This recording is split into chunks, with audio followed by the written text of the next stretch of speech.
এক শহরে একজন ধনী ব্যবসায়ী হাজী আব্দুল্লাহ এবং তার স্ত্রী হাজেরা বেগম বাস করতেন।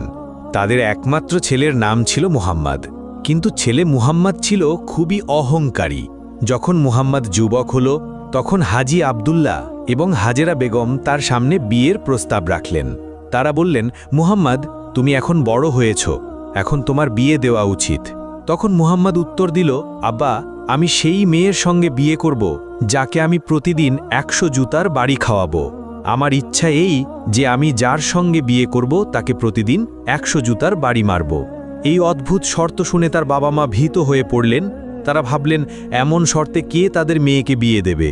কোনো বাবা মা কি তাদের মেয়েকে প্রতিদিন 100 জুতার বাড়ি খাওয়ার জন্য পাঠাবে?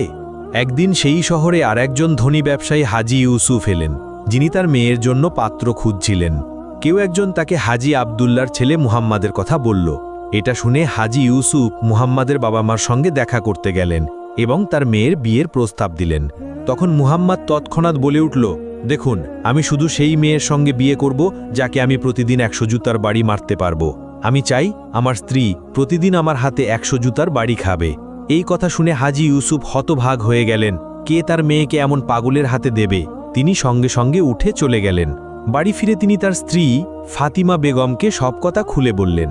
তখন ফাতিমা বেগম জিজ্ঞেস করলেন, তাহলে আপনি কি সিদ্ধান্ত নিলেন? উত্তরে হাজী ইউসুফ বললেন, সিদ্ধান্ত আর কি, আমি প্রস্তাব প্রত্যাখ্যান করেছি।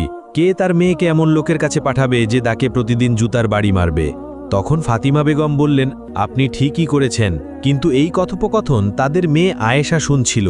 সে পাশের রুমের দরজায় দাঁড়িয়েছিল। আয়েশা ছিল পড়াশোনায় খুব মেধাবী এবং বুদ্ধিমতী। সে খুবই বিচক্ষণ মেয়ে ছিল। তখন আয়েশা তার বাবার কাছে গিয়ে বলল, আব্বা, আমি ওই ছেলের সঙ্গেই বিয়ে করতে চাই। এই কথা শুনে তার বাবা মা হতভাগ হয়ে গেলেন। তারা বললেন, বেটি, তুমি এমন পাগলের সঙ্গে কেন বিয়ে করতে চাও যে তোমাকে প্রতিদিন 100 জুতার বাড়ি মারবে? তখন আয়েশা বলল, আব্বা, এই ব্যাপারে আপনার চিন্তা করার দরকার নেই, শুধু আমার বিয়ে ওই ছেলের সঙ্গে দিয়ে দিন। তখন তার বাবা বারবার তাকে বোঝানোর চেষ্টা করে বললেন, বেটি, প্রতিদিন 100 জুতার বাড়ি খেলে তো তোমার মাথার চুল উড়ে যাবে, মাথা টাক হয়ে যাবে। এই চিন্তা মন থেকে ত্যাগ করো, কারণ তোমার জন্য অনেক ভালো পাত্র পাওয়া যাবে। কিন্তু আয়েশা কিছুতেই মানল না।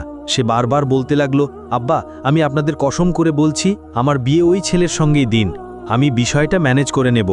অবশেষে তার বাবা মা তাকে বুঝাতে ব্যর্থ হলেন এবং তারা আবার মুহাম্মাদের বাড়িতে গেলেন এবং তাকে বুঝিয়ে বললেন, বেটা, তুমি যদি কিছু দান দক্ষিণা চাও তাহলে বলো, আমরা তোমাকে সব দেব, কিন্তু তুমি এমন অদ্ভুত শর্ত কেন রাখলে যে বউকে প্রতিদিন জুতার বাড়ি মারবে? তখন মুহাম্মদ বলল, দেখুন, আমার 1 পয়সাও দরকার নেই, আমার শর্ত এটাই থাকবে, বিয়ে দিতে চাইলে দিন, নইলে আপনার মেয়ের জন্য অন্যত্র পাত্র খুঁজুন। তখন হাজী ইউসুফ আর কি করবেন, তার মেয়ের ইচ্ছা তো এটাই, তাই তিনি বিয়ে পাকা করে দিলেন। অতঃপর নির্ধারিত সময় বরযাত্রী আসলো এবং আয়েশা বধূ হয়ে মুহাম্মাদের বাড়িতে চলে এলো। তার বাবা মা প্রচুর উপহার দিয়ে তাকে বিদায় করে দিলেন। শ্বশুর বাড়িতে আয়েশার আগমনের পর শাশুড়ি হাজেরা বেগম তার নজর উতারলেন এবং তাকে বুকে জড়িয়ে গৃহপ্রবেশ করালেন। কিছুক্ষণ পর শাশুড়ি তাকে খাবার খাইয়ে তার ঘরে রেখে চলে গেলেন। অতঃপর প্রথম রাতে আয়েশা বিছানায় বসে তার স্বামীর জন্য অপেক্ষা করছিল। তখন মুহাম্মদ রুমে আসলো এবং তার জুতা খুলে বলল, মাথা এগিয়ে দাও, আমাকে 100 জুতার বাড়ি মারতে হবে। তখন আয়েশা শান্তভাবে বলল, দেখুন, 100 জুতার বাড়ি তো আপনি মারতেই পারেন, তাতে আমার কোনো আপত্তি নেই, আমি সব জেনে শুনেই আপনার সঙ্গে বিয়ে করেছি। তবে একটা কথা বলুন, আমার বাবা মা আমাকে জন্ম দিয়েছেন, লালন পালন করেছেন, প্রচুর উপহার দিয়ে আমার বিয়ে দিয়েছেন, তারা আমাকে কখনো একটা চড়ও মারেননি। আপনি কোন অধিকারে আমাকে 100 জুতার বাড়ি মারবেন? তাছাড়া আমি এখনও আপনার রোজগারের 1 গ্লাস পানিও খাইনি। যে খাবার খেয়েছি তা আপনার মায়ের রোজগারের, আপনার বাবার রোজগারের। আপনার রোজগারের কিছুই আমি এখনও ব্যবহার করিনি। তাহলে আপনি কোন অধিকারে আমাকে 100 জুতার বাড়ি মারবেন? আগে আমাকে আপনার রোজগারের কিছু খাওয়ান, তারপর তো অধিকার হবে। এই কথা শুনে মুহাম্মদ নির্বাক হয়ে গেল।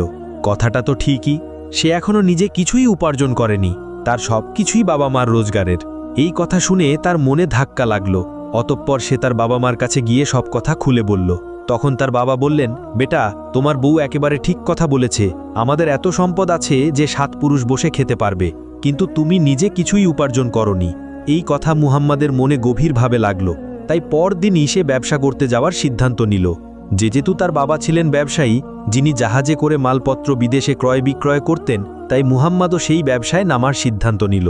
সে তার বাবাকে বলল, আব্বা, আমাকে একটা জাহাজ আর কিছু মূল্যবান জিনিস দিন, দেখবেন আমি শিগগিরই প্রচুর সম্পদ নিয়ে ফিরব। অতঃপর যাওয়ার আগে সে আয়েশাকে বলল, দেখো আমি শিগগিরই প্রচুর সম্পদ নিয়ে ফিরব, তখন তোমাকে আমার রোজগারের খাওয়াবো, পড়াবো, আর তারপর পুরো অধিকারে প্রতিদিনের হিসাবে তোমাকে চপ্পল মারব। আয়েশা হেসে বলল, ঠিক আছে আমার স্বামী, ফিরে এলে আমার মাথা আপনার সামনে ঝুঁকে থাকবে, যত ইচ্ছা চপ্পল মারবেন। অতঃপর মুহাম্মদ সবার কাছ থেকে বিদায় নিয়ে জাহাজে উঠে ব্যবসার জন্য রওনা হলো। তার মুখে ছিল অহংকারী হাসি। এদিকে তার বাবা মা ভাবলেন এই সফরে হয়তো তার ছেলে কিছুটা শিক্ষা পাবে। অতঃপর ৩-৪ দিনের সফর শেষে মুহাম্মদ একটি বন্দরে জাহাজ থামালো। সেখানে নেমে সে শহরটা দেখতে গেল। হঠাৎ তার সামনে একজন লোক এসে হাজির, যার এক চোখে সবুজ পট্টি বাঁধা ছিল। লোকটি মুহাম্মদের কাছে এসে বলল, এবার তুমি এসেছো? তোমার আব্বা আসেননি? তোমার আব্বা তো বড় চালাক। তখন মুহাম্মদ অবাক হয়ে বলল, আমি তোমাকে চিনি না, যা বলার খোলাখুলি বলো। লোকটি তখন বলল, তোমার আব্বা যখন এখানে এসেছিলেন তখন আমার কিছু টাকার দরকার ছিল, তাই আমি আমার একটা চোখ তার কাছে বন্ধক রেখে 500 টাকা নিয়েছিলাম। এখন আমার কাছে 500 টাকা আছে, তুমি এই টাকা নাও আর আমার চোখ ফেরত দাও। এটা শুনে মুহাম্মদ হতভাগ হয়ে গেল। তার কাছে তো কোনো চোখ নেই আর তার বালাও এমন কিছু বলেননি। তাই সে বলল, এখন আমার কাছে তোমার চোখ নেই, পরের বার এলে নিয়ে আসব। এখন কিছু টাকা নিয়ে বিষয়টা মিটিয়ে ফেলো। তাই লোকটি আরও 500 টাকা নিয়ে চলে গেল। তখন মুহাম্মদ ভাবল, যাক 500 টাকায় বিপদ কেটে গেল। অতঃপর শহরের দিকে যেতে যেতে হঠাৎ তার সামনে একটা খোঁড়া লোক হাজির, যে লাঠির সাহায্যে হাঁটছিল। সে বলল, এবার কি তোমার আব্বা আসেননি? আমার একটা পা তোমার আব্বার কাছে বন্ধক রেখে 500 টাকা নিয়েছিলাম, এখন টাকা ফেরত দিচ্ছি, আমার পা ফেরত দাও। এটা শুনে মুহাম্মদ আবারও হতভাগ। সে বলল, আমার কাছে তোমার পা নেই, পরের বার এলে অবশ্যই নিয়ে আসব, এখন কিছু টাকা নিয়ে মিটিয়ে ফেলো। তখন লোকটি আরও 500 টাকা নিয়ে চলে গেল। অতঃপর মুহাম্মদ বাজারে ঘুরতে ঘুরতে একটা বাড়ির সামনে একটা সুন্দরী নারীকে দেখল, যে তাকেই দেখছিল। নারীটি তখন তাকে ডাকল। কাছে যাওয়ার পর নারীটি বলল, তুমি এখানে নতুন তাই না? আমাদের এখানে রীতি আছে, পরদেশীকে সোনার গ্লাসে দুধ পান করিয়ে আমরা স্বাগত জানাই। অতঃপর নারীটি ভিতরে গিয়ে সোনার গ্লাসে দুধ এনে মুহাম্মদকে দিল। মুহাম্মদ দুধ পান করে গ্লাস রাখতেই একটি বিড়াল এসে গ্লাস মুখে নিয়ে জাহাজের দিকে দৌড়ালো। বিড়ালটি জাহাজে গ্লাস লুকিয়ে আবারও ফিরে এলো। আর মুহাম্মদ যখন চলে যাচ্ছিল তখন নারীটি বলল, আমার সোনার গ্লাস আমাকে ফেরত দাও।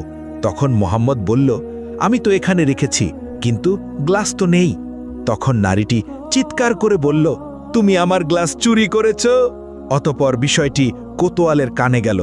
তখন কোতোয়াল মুহাম্মদকে গ্রেফতার করে রাজার দরবারে নিয়ে গেল। রাজা তার কথা না শুনেই জাহাজ জব্দ করে 6 মাসের কারাদণ্ড দিয়ে দিল। অতঃপর 6 মাস পর মুহাম্মদ ছাড়া পেল।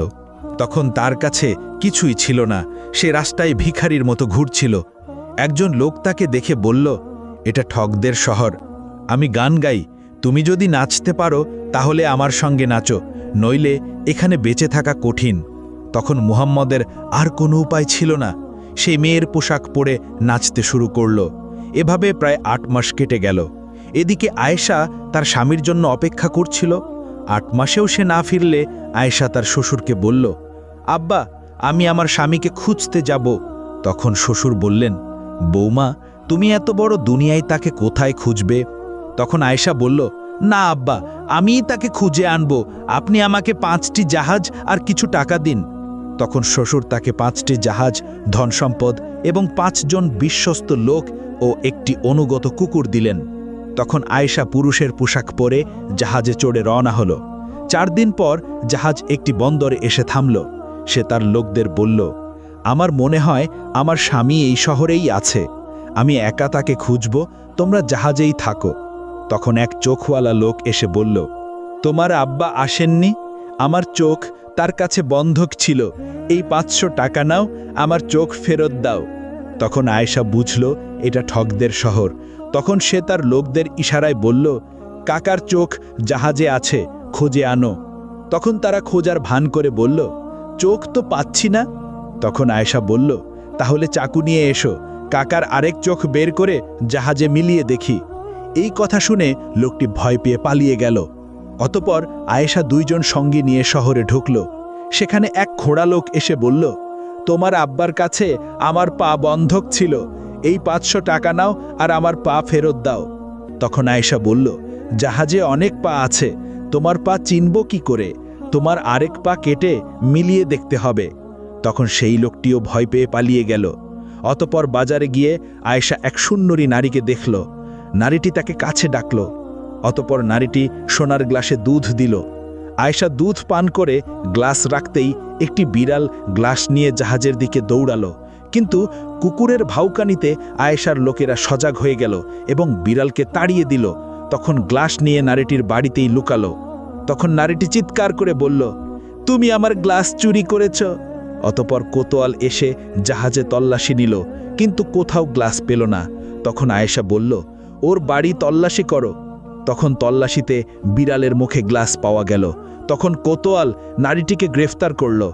অতপর আয়েশা বাজারে ঘুরতে ঘুরতে চৌরাস্তায় দেখল একজন গান গাইছিল এবং একজন নারী নাচছিল। তখন সে তাকে চিনতে পারল। তখন সে তার লোকদেরকে দিয়ে তাদেরকে আনালো। জানা গেল নাচের নারীটি পুরুষ, মুহাম্মদ। তখন আয়েশা তাকে জাহাজে নিয়ে গিয়ে পরিষ্কার করে পুরুষের পোশাক পরালো। অতপর আয়েশা বলল, আমি 10 দিনের জন্য ব্যবসায় যাচ্ছি, তুমি আমার 3টি জাহাজের দায়িত্ব নাও। ফিরে এলে 500 সোনার মুদ্রা দেব, আর না ফিরলে জাহাজটি তোমার। তখন মুহাম্মদ রাজি হয়ে গেল। অতপর আয়েশা বাড়িতে ফিরে শ্বশুর শাশুড়িকে সব কিছু বলল। এদিকে 12 দিন পর মুহাম্মদ ভাবল সৌদাগর হয়তো ফিরবে না, তাই জাহাজ এখন তার। অতপর সে জাহাজ নিয়ে বাড়িতে ফিরল। বাড়িতে পৌঁছে মুহাম্মদ হিসেব করল কত দিনের জন্য কত জুতার বাড়ি মারবে। অতপর সে আয়েশার কাছে গিয়ে বলল, তোমার আব্বা 9 বছরে যা উপার্জন করেননি, আমি 8 মাসে তা এনেছি। এটা শুনে আয়েশা হেসে বলল, সত্যিই কি তুমি এই সম্পদ উপার্জন করেছ, না কেউ দয়া করে দিয়েছে? তখন আয়েশা মুহাম্মদের নারী পোশাকের বাক্স দেখালো। মুহাম্মদ তখন লজ্জায় মাথা নিচু করে নিল। অতপর আয়েশা বলল, যে সৌদাগর তোমাকে উদ্ধার করেছে সে আমিই ছিলাম। এটা শুনে মুহাম্মদের অহংকার ভেঙে গেল এবং সে ক্ষমা চেয়ে বলল, এই কথা তুমি কাউকে বলো না। তখন আয়েশা হেসে বলল, তাহলে 100 জুতার বাড়ি মারবে না? তখন মুহাম্মদ বলল, না, তুমি চাইলে আমাকে মারো, কিন্তু দয়া করে এই রহস্য গোপন রাখো। তখন আয়েশা মুচকি হেসে তার প্রস্তাব মেনে নিল। ফলে সকল সমস্যার সমাধান হয়ে গেল। এরপর মুহাম্মদ ও আয়েশা সুখে শান্তিতে জীবনযাপন করতে লাগল। প্রিয় বন্ধুরা, দেখলেন তো আয়েশা বুদ্ধি ও বিচক্ষণতায় কিভাবে বড় সমস্যা কাটিয়ে উঠল। এই গল্পটি আপনাদের কেমন লাগলো দয়া করে কমেন্ট করে জানাবেন, আর গল্পটি ভালো লাগলে একটি লাইক দিবেন। আমাদের চ্যানেলে প্রথমবার এলে সাবস্ক্রাইব করে নেবেন এবং বেল আইকন টিপে দিবেন, যাতে নতুন গল্পের নোটিফিকেশন সবার আগে পেয়ে যান। আমাদের সঙ্গে এভাবেই থাকবেন। আল্লাহ হাফেজ।